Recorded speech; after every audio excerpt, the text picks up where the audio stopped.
Guys welcome to learn with देखे। तो इस वीडियो में हम करेंगे एक्सरसाइज 8.2। आई होप कि आपने प्रीवियस लेक्चर जिस एक्सरसाइज से पहले है जिसमें ट्रिग्नोमेट्रिक रेशियोज एंगल्स की वैल्यूज़ निकालते हैं वो आपने देख लिया होगा। नहीं देखा तो पहले उसे देख लो, नहीं तो समझ में कुछ नहीं आना, क्योंकि उसमें स्टाइल जो यूज़ हुआ है वो बहुत आसान है। आपको उसमें टेबल वैल्यूज़ की कैसे बनानी है वो उसमें ईजिली सिखाया गया है। ठीक है, अगर आप क्वेश्चन 1 को ध्यान से देखोगे तो आपको पता चलेगा कि साइन कॉस यानी कि साइन और कॉस तो आ ही रहा है, टेन भी आ रहा है, कोसेक भी आ रहा है। ये देखो कोसेक भी आ रहा है, टेन भी आ रहा है, सेक भी आ गया, कॉट भी आ गया। मतलब सारी ही वैल्यूज़ उनने ऑलमोस्ट हर एक की पूछ ली है। लेकिन आपने प्रीवियस वीडियो देखा है उसमें पता होगा आपको। और अगर सिर्फ आपको किसकी पता हो वैल्यूज़, साइन कॉस और टेन, तो बाकी की अपने आप ही रेसिप्रोकल्स में निकाली जा सकती है। ठीक है, 0 डिग्री हो गया, ठीक है, और 30 डिग्री वैल्यूज़ होती हैं, और हमारे पास होती है 45 डिग्री, और ये हम 60 डिग्री और हमें 90 डिग्री कैलकुलेट करते हैं। साइन जो है हमेशा 0 से इंक्रीज़ करता है, तो 0 से कहाँ तक जाएगा, ये 1 तक जाएगा। और साइन 30 की वैल्यू होती है 1/2, साइन 45 होता है 1/√2, ये हो गया √3/2। हमेशा साइड पे ऐसे लिख लेना जब भी एग्ज़ाम में करने जाओ। कॉस के लिए उल्टा कर दो, साइन की वैल्यूज़ को पीछे से आगे की ओर लिख दो। मतलब पहले 1 लिख दो, फिर √3/2 लिख दो, ये तो यहीं आ जाएगा, फिर 1/√2 आ जाएगा। साइन की वैल्यू जो कि 30 की है वही कॉस 60 की वैल्यू है, और ये आ गया 0। टेन निकालने के लिए साइन बटे कॉस, इनको डिवाइड कर दो। देखो 0/1 तो 0 आ गया, 1/2 ये आपका आ गया 1/√2। ठीक है, और ये तो कट गया आपस में, ये जब कटेगा तो आपका आएगा √3, और ये अनडिफाइंड होता है। ठीक है, और जब आपसे कॉसेक सेक सेक और वो सब पूछेगा तो आपने बस कुछ नहीं करना, इन वैल्यूज़ को 1 जो भी इनके साइन की वैल्यू है कॉसेक निकालने के लिए 1/sin की वैल्यू पुट कर देंगे। अब देखो वो बोल रहा है कि साइन 60, तो भैया साइन 60 की वैल्यू हो गई √3/2। ठीक है, अब पहला क्वेश्चन कर रहे हैं अपन, तो मान लो यहाँ पे मैं लिखूँ अगर साइन 60 की वैल्यू क्या आ गई, √3/2 आ गई। ठीक है, फिर इनटू में कह रहा है कॉस 30, तो कॉस 30 भी यही होता है √3/2, प्लस कह रहा है साइन 30 होता है 1/2, और कॉस 60 जो कि ऊपर ही लिखा है हमने तो ये होता है 1/2।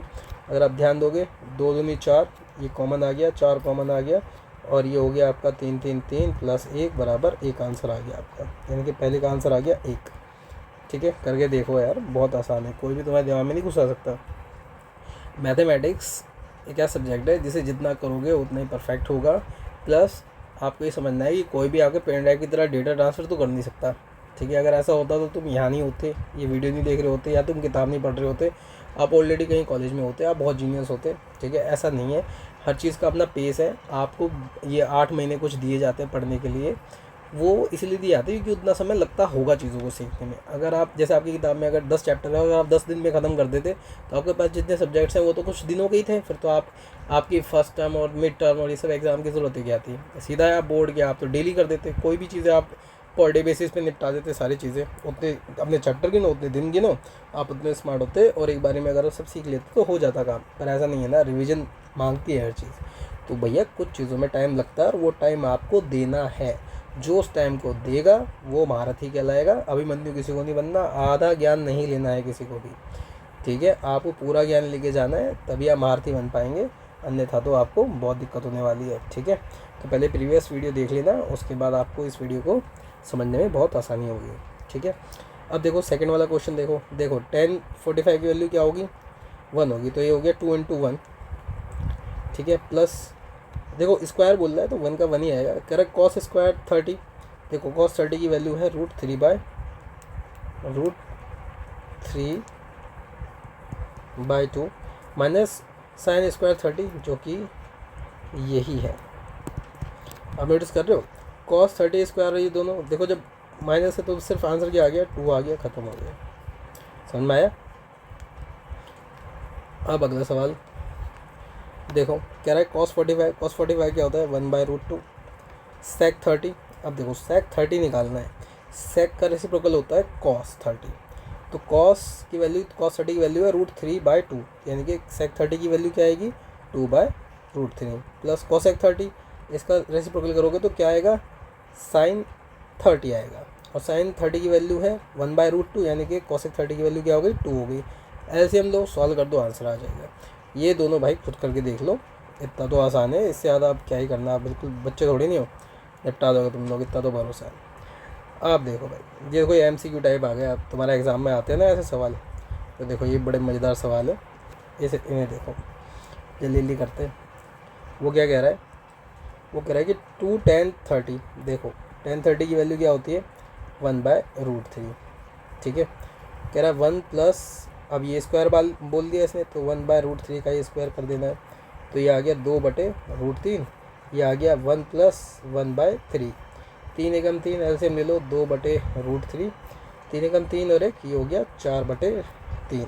अब इसको जब सॉल्व करते हैं तो देखो बेसिक मेथड तो आता ही है। एक अगर आपको दिक्कत होती है कि यार ऐसे आ गया और कैसे करना है, तो अगर नीचे प्रॉपर ऐसे फ्रैक्शन है और ये भी प्रॉपर फ्रैक्शन है अपना, प्रॉपर इन द सेंस कि फ्रैक्शन में दोनों चीज़ें अवेलेबल है, तो इन दोनों की मल्टीप्लाई होती है और इन दोनों की मल्टीप्लाई होती है। तो 2 तिया 6 ऊपर आ जाएगा और 4√3 नीचे आ जाएगा, तो 2 तिया 6, 2 दूनी 4, ठीक है। ये आ गया आपका 3/2√3। अब इसका अगर आप हर का परिमीकरण कर दोगे, बोले तो रेशनलाइजेशन कर दोगे अब अगर आप, तो आप नोटिस करोगे तो 3/2√3 मल्टीप्लाई √3 अपॉन √3, √3 3 होता है, ये कट गया, ये वैल्यू आ गई √3/2। अब देखो वो कह रहा है √3/2 किसकी वैल्यू होती है जी, sin 60 की होती है। आंसर ख़त्म हो गया आपका, ठीक है। आई होप ये क्लियर हो गया होगा। अब ये देखो ये बोल रहा है कि 1 - 10 स्क्वायर 45, देखो 1 - 10 45 की वैल्यू ये होती है। अब 1 + 1 स्क्वायर, 1 में से 1 गया भैया 0 हो गया, ख़त्म हो गया यहीं पे ये आ गया आपका डी आंसर, यहाँ पे ए आंसर था, ठीक है। अब चलते हैं इसका थर्ड पार्ट करते हैं, ठीक है। देखो वो कह रहा है sin 2a और 2 × sin a कब ट्रू है। अब देखो ये ट्रू बताना है तो भैया वैल्यू डालनी पड़ेगी, स्टार्टिंग से डालते हैं 0 डालते हैं, तो क्या sin 2a a की जगह से 0 लिखूँगा तो ये 0 डिग्री हो जाएगा, और sin 0 की वैल्यू होती है 0। अब ये पूछ रहा है कि अगर इसमें वैल्यू डालेंगे 2 × sin a, ये भी क्या होगा, ये भी sin 0 होगा, और sin 0 की वैल्यू अभी ये देखो यहाँ पे भी कैलकुलेट हो गई, तो ये भी वैल्यू क्या आएगी निकल के 0 आएगी, तो दोनों वैल्यू 0 आ गई। देखा जाए तो हमारा आंसर निकल चुका है। लेकिन अगर हम आगे जाना चाहें कि भाई क्या 30 डालते तो क्या होता, तो मान लो आप sin 2a में 30 की वैल्यू 30 लिखते तो ये हो जाता 2 तिया 6 यानी कि sin 60, और वो पूछ रहा है क्या ये बराबर होता 2 × sin 30 के। देखो भाई sin 60 की वैल्यू क्या होती है √3/2, ठीक है, और 2 × sin 30 की वैल्यू क्या होती है 1/2। देखो ये आ गया 1 और ये है √2, तो ये गलत है, क्लियर है। तो मतलब ऐसे नहीं है वो तुक्के में पहला आ गया है तो ऐसा हुआ है, अगर ये 0 कहीं यहाँ 0 लिख देता तो फिर हम एक एक करके चेक करते हुए आते हैं, ठीक है। ऐसे कोई तरीका नहीं है कि देखते ही पता चल जाएगा, वो तो उनने सबसे पहले 0 ही रख दिया है, तो इसीलिए हमारा टाइम बच गया और कुछ नहीं है। तो अगला देखते हैं, कह रहा है 2 10 30 यानी कि 2 × 10 30 की वैल्यू वही देखो ऊपर अभी हमने सॉल्व करा था, तो वही है 1 - 1/3। देखो स्क्वायर को डायरेक्टली सॉल्व कर दिया है क्योंकि ऊपर अभी करा था, तो 1/3 लिख दिया है। 10 स्क्वायर 30 बोला है तो √3 3 हो गया, तो ये आ गया 2/√3, 3 एकम 3, 3 में से एक गया, क्या बचा 2/3, ठीक है।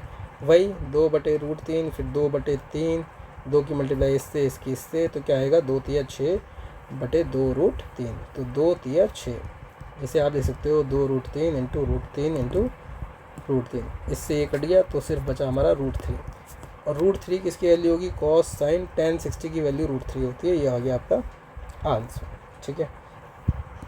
चलो जी नेक्स्ट पे आते हैं। देखो नेक्स्ट में क्या कह रहा है, वो कह रहा है कि अगर tan a + b अगर √3 हो और tan a - b अगर ये हो। देखो अभी आपने यहाँ पे कैलकुलेट करा कि tan 60 की वैल्यू क्या है √3, यानी कि जो √3 है ये एक्चुअली क्या है, ये है tan 60।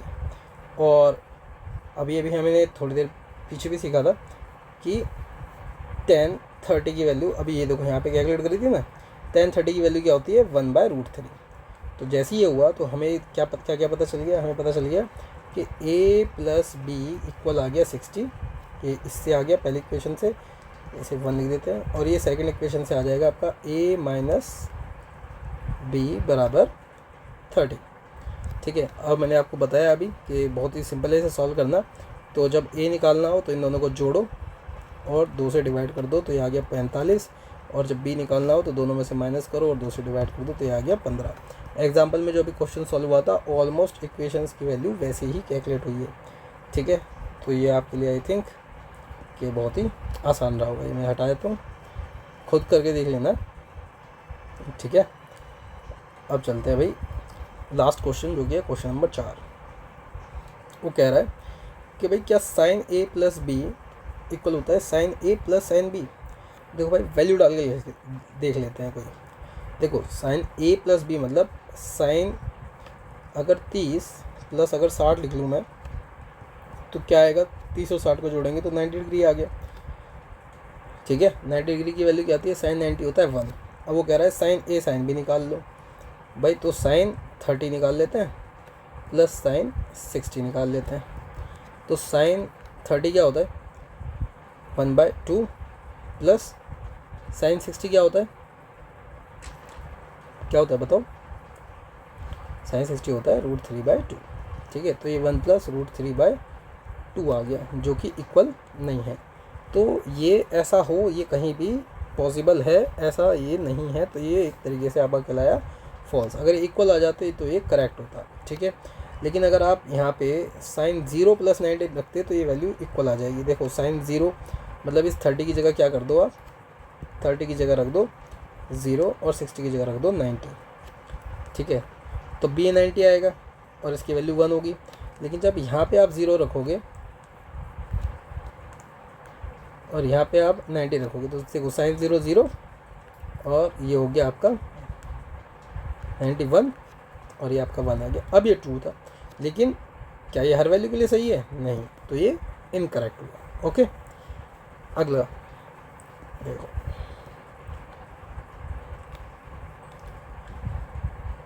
समझो बात को। नेक्स्ट कह रहा है value of sine theta increases as theta increases. बिल्कुल जी, आपने देखा कि जब 0 डिग्री से 90 डिग्री की ओर जाते हैं तो साइन की वैल्यू क्या कर जाती है, इंक्रीज़ कर जाती है, ठीक है जी। ये तो आपने खुद ही देखा है। तो अब हमें क्या करना है, हमें इस चीज़ को समझना है कि लिखते कैसे। देखो 0 डिग्री मतलब ये थीटा बोल रहा है तो ये हमारा थीटा हुआ। तो थीटा की वैल्यू या तो बराबर हो 0 के या 0 से बड़ी हो, या फिर हो 90 या फिर 90 से छोटी हो। तो अगर आप कहोगे तो ये स्टेटमेंट एकदम करेक्ट है। अगर इस रेंज में मतलब थीटा की वैल्यू अगर 0 से 90 के डिग्री एंगल के बीच में है तो ये जो स्टेटमेंट दिया है बिल्कुल करेक्ट है। अगर इससे ऊपर जाता है तो ये करेक्ट नहीं है, ठीक है। लेकिन आपकी क्लास में सिर्फ 0 से 90 डिग्री के बीच की ही बात करी गई है, तो हम यहीं तक से सीमित रखते हैं और इस वे में इसको करेक्ट बताते हैं, ठीक है। आपका जो ऊपर रिमार्क है, जब आप प्रीवियस लेक्चर कर रहे हैं हम, या आप अपनी बुक में देख सकते हो, तो वहाँ पे लाइन रिमार्क में उस टेबल के नीचे जहाँ पे सारी वैल्यूज़ लिखी हैं ट्रिग्नोमेट्रिक रेशियोज़ के एंगल्स की, वहाँ पे नीचे एक रिमार्क है, उसके नीचे उसने बताया है कि साइन थीटा इंक्रीज़ करता है कहाँ से, जब एंगल इंक्रीज़ करता है 0 to 90, तो वो भी 0 से 1 तक जाता है, लेकिन सिर्फ किस रेंज में, 0 से 90 ओनली।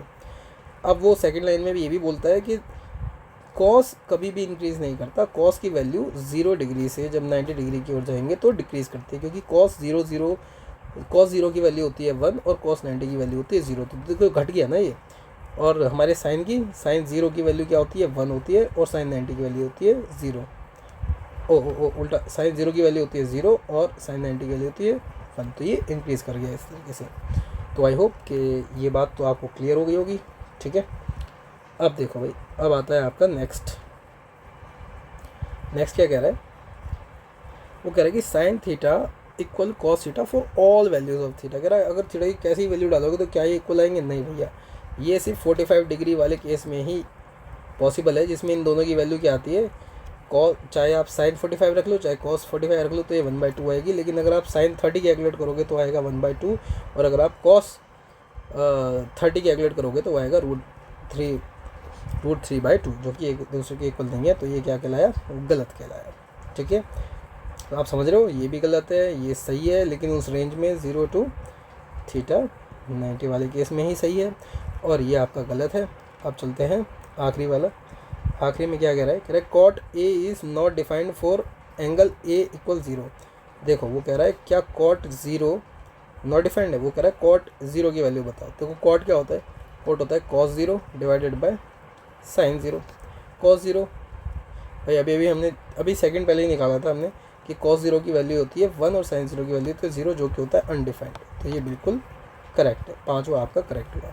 आई होप कि आपको एक्सरसाइज बड़ी सिंपल लगी होगी, आसान लगी होगी, और आपको खुद भी क्वेश्चन कर रहे होंगे या सॉल्व करने की कोशिश करी होगी या मैचअप करा होगा। और वैल्यूज़ को जैसे ही आप प्रैक्टिस करोगे ना, धीरे धीरे ये वैल्यूज़ याद हो जाएंगी। तो आपको इतनी सरदर्दी लेनी नहीं है कि प्रैक्टिसिंग, जितनी ज़्यादा प्रैक्टिस उतनी वैल्यू आपकी ज़बान पे रटी जाएंगी। आपको वो टेबल भी ऑलमोस्ट आपके दिमाग में घूमने लग जाएगी। उसे डेली क्या करा, कितनी देर लगनी, 30 सेकंड लगने हैं। डेली कोई भी चीज़ करी जो आपको याद करनी है, उसे डेली एक बार देख लिया। हर डेली एक रूटीन बना लो कि मैं डेली ये टेबल को याद करने के लिए देखूंगा। ये एक बार जो मैंने अपनी प्रीवियस वीडियो में वो कैसे कैलकुलेट करते हैं फास्ट तरीके से, जाइए अभी जैसे मैंने ऊपर आपको कैलकुलेट करके दिखाया यहाँ पे, आप इसे डेली प्रैक्टिस कर लो, आपको ऐसे ही समझ में आ जाएगी सारी की सारी चीज़। ठीक है, तो आई होप कि आपके लिए बहुत हेल्पफुल रहा होगा ये सेशन। तो please like and subscribe and share if you like it, और ये आपके लिए हेल्पफुल है, अपने दोस्तों को बताएं। Okay, this is for now.